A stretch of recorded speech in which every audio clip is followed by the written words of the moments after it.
Ya, Anda masih di Dokter Indonesia, Mas Denny. Ya. Ya, kalau anak-anak lagi sakit, sejauh apa kekhawatiran dan kepanikannya? Nah, itu dia salah satu hal yang sering bikin saya panik itu di saat anak sakit gitu kan. Apalagi anak saya masih kecil itu 5 tahun sekarang. Jadi kalau mulai sakit tuh di otak udah panik, udah cepet bawa ke dokter. Itu aja yang ada di kepala, Dok. Nah, ini bisa dianalisa nih. Memang suatu hal yang wajar sih ya, Iya. setiap orang tua kalau udah anaknya sakit, apalagi anaknya masih balita. Iya. Tentunya adalah panik, cemas, itu udah jadi teman. Benar, waktu itu saking paniknya saya nggak bawa ke dokter, malah saya bawanya ke mall. Wah, Saya lupa, oh anak saya lagi sakit. enggak, tapi benar sekarang banyak dokter yang praktek di mall. Oh, iya. Ya, Pokoknya yang ada di kepala bawa ke dokter cepet gitu. nah itu benar, dan bawa ke dokter. Tapi sebagai orang tua, ini ada informasi nih, khusus di Dokter Indonesia, kita ingin memberitahukan kepada hampir semua orang tua, di saat putra putri Anda sakit, jangan langsung khawatir karena tidak semua penyakit harus segera dibawa ke dokter. Jadi ada langkah-langkahnya apa yang bisa dipersiapkan oleh orang tua sebelum dibawa ke dokter. Kira-kira penyakit apa aja? Ayo kita diskusi deh lebih jauh nih. Ada rekan sejawat saya yang lain. Oi, siap, Ya, siap. Dokter Apin.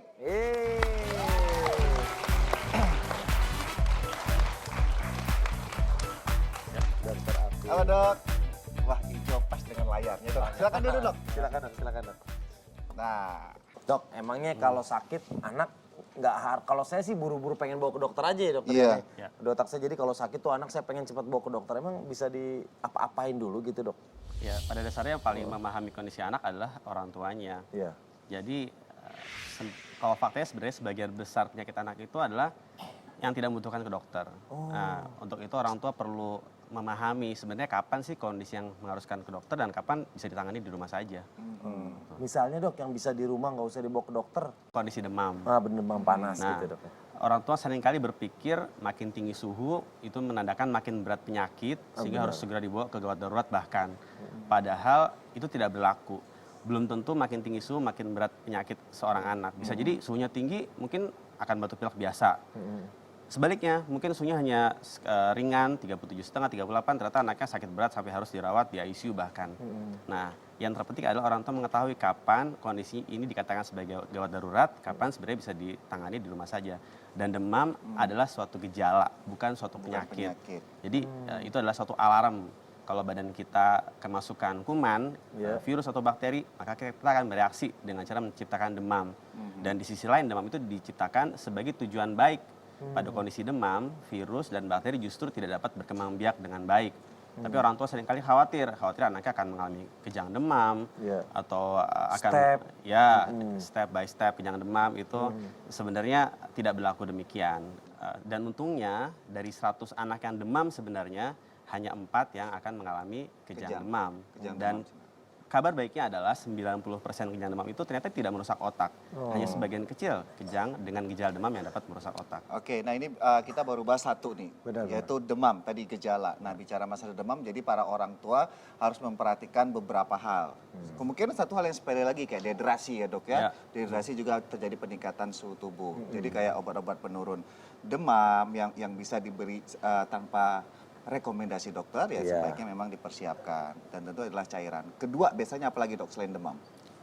Yang kedua adalah batuk pilek. Padahal batuk dan pilek itu adalah lagi-lagi gejala.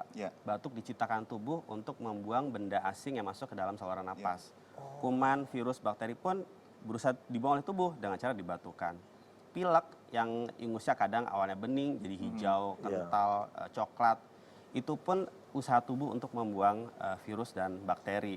Yang harus diperhatikan adalah ini semua gejala dari apa sih? Yang terpenting adalah kita mengetahui apa diagnosisnya.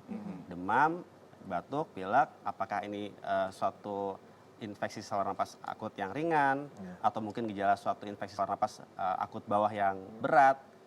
Di sisi lain orang tua paham bahwa kalau misalnya anaknya tidak mengalami sesak, ya untuk apa dibawa ke dokter? Batuk pilek yang berlangsung lama seringkali justru bukan kondisi yang membahayakan. Kalau sudah 3 hari biasanya orang tua tuh sudah pengen anak cepat sembuh, dibawa ke dokter. Padahal faktanya batuk pilek satu anak saya itu bisa sampai 1 minggu atau bahkan lebih. Dan selama tidak ada kegawatan seperti misalnya ada sesak napas, tidak perlu untuk segera membawa anak ke dokter.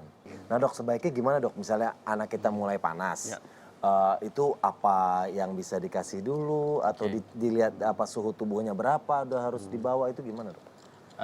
Orang tua harus selalu memperhatikan bahwa demamnya ini apakah semata-mata demam saja atau ada gejala yang lain. Katakanlah pada saat demam anaknya inginnya tidur terus, minta digendong, lemas. Tapi begitu panasnya turun, langsung jalan-jalan, lari-lari. Itu sudah pasti sakitnya sakit ringan. Itu anak segitu tuh dok. Ya, itu kondisinya tidak perlu membawa seorang anak ke dokter. Tapi kalau misalnya anaknya demam maupun tidak demam, lemas terus, inginnya tidur terus, lebih dari 6 jam tidak kencing, siapa tahu dia dehidrasi. Nah itu adalah kondisi yang membuat seorang tua membawa anaknya ke dokter. Jadi hal-hal sederhana ini sebenarnya, tapi orang tua seringkali panik dan kemudian langsung bawa anaknya ke gawat darurat. Padahal sebenarnya anaknya ketika di gawat darurat malah jalan-jalan, main-main biasa, karena suhunya sudah turun dengan sendirinya. Iya. Dan yang paling harus diingat adalah ini adalah suatu gejala, bukan penyakit. Demam bukan penyakit, demam adalah gejala. Itu dia. Itu yang paling terpenting buat orang tua tahu. Demam itu gejala alarm. Ternyata tubuh kita udah canggih ya. Udah canggih, jelas. Semua yang ditunjukkan atau apa diberitakan oleh tubuh, ya cuman tubuh kita sendiri yang ngerti. Nah ini banyak juga pertanyaan oleh para ibu-ibu. Apakah ada kondisi obat tertentu yang sebaiknya tidak diberikan kepada balita? Ini dalam bentuk konsistensi. Istilahnya padat, cair, puyer. Tapi di pengobatan kita tuh sempat ada kayak dilema. Pemberian puyer itu nggak boleh untuk balita. Karena hal-hal tertentu. Menurut dokter gimana? Ya, sebenarnya yang dipermasalahkan tidak sekedar sediaannya saja. Tapi obat itu harus diberikan dalam dosis yang tepat dan aman. Puyer itu cenderung melakukan suatu yang namanya polifarmasi. Jadi memberikan banyak obat dalam satu sediaan. Katakanlah misalnya nih, anaknya ada demam, batuk, pilek. Dokter ngasih puyer yang ada penurun panasnya, ada obat pereda batuknya, pereda pileknya, takutnya nanti kejang dikasih obat anti kejang. Nah kemudian dicampur dengan jadi satu sediaan. Padahal ada yang namanya interaksi obat. Jadi antara obat satu dan obat yang lain itu bisa jadi berinteraksi yang mungkin malah akan membuat efeknya menjadi tidak sebagus kalau dipisah. Sebaliknya bahkan akan ada efek samping. Itu yang pertama dipermasalahkan. Yang kedua, sebenarnya kondisi-kondisi yang dokter kemudian banyak memberikan obat dalam sediaan puyer, itu kondisinya sebenarnya tidak perlu diberikan pereda gejala. Katakanlah batuk, pilek. Saat ini WHO dan negara-negara lainnya sepakat anak-anak itu tidak efektif diberikan obat pengencer dahak, obat penekan refleks batuk, atau katakanlah obat untuk melegakan hidup tersumbat. Tidak ada manfaatnya, tidak mempercepat penyembuhan, dan justru menimbulkan efek samping. Toh, penyakit-penyakit ini kebanyakan disebabkan oleh virus. Virus itu bisa sembuh sendiri tanpa diapa-apakan, asal daya tahan tubuhnya cukup baik. Tapi kalau misalnya bakteri, nah itulah yang harus membutuhkan antibiotik. Dan itu ternyata kasusnya lebih sedikit dibandingkan kalau infeksi virus yang sembuh dengan sendirinya. Nah ini bicara masalah pengobatan ya sebagai orang tua selain cermat juga ya jangan menjadi terlalu Parno. Iya, itu bahasanya. Jangan terlalu khawatir. Takut berlebihan. Takut berlebihan. Ya justru malah takut berlebihan, malah anaknya yang seharusnya tidak seperti itu malah tambah parah kondisi kesehatannya. Kesimpulannya jadi kapan harus periksa dokter? Ya tentunya dilihat dulu gejalanya. Iya gejalanya. Ya. Terima kasih dokter. Dok, terima kasih luar biasa sehingga tapi membuka wawasan saya. Iya, sampai 1, 2, 3 udah. Tadi pertanyaan Denny juga udah dijawab. Sekarang giliran pertanyaan Anda yang dari rumah. Sesaat lagi ditanya Dokter Ros Indonesia.